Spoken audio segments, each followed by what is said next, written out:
Hindi ko alam kung bakit eh. Bakit nga kaya? Hindi kaya dahil mabait ka rin sa kanya? Siguro.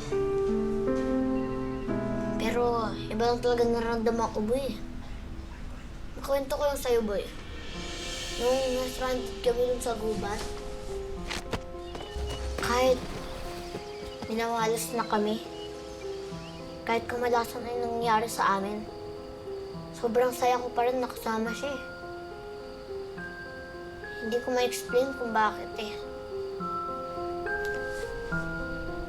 Alam mo boy, tama yan. Kasi may sinabi rin sa akin yung lola ko sa akin dati.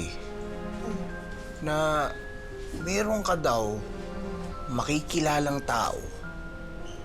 Pero saka mo na malalaman kung bakit kayo pinagtagpo ng landas. Siguro ganun din yung sa inyo ni Sir Albert. Kaya kayo pinagtagpo ng landas, no? Tsaka, isipin mo naging instrumento pa si Tito Gregory para magkakilala kayo ni Sir Albert.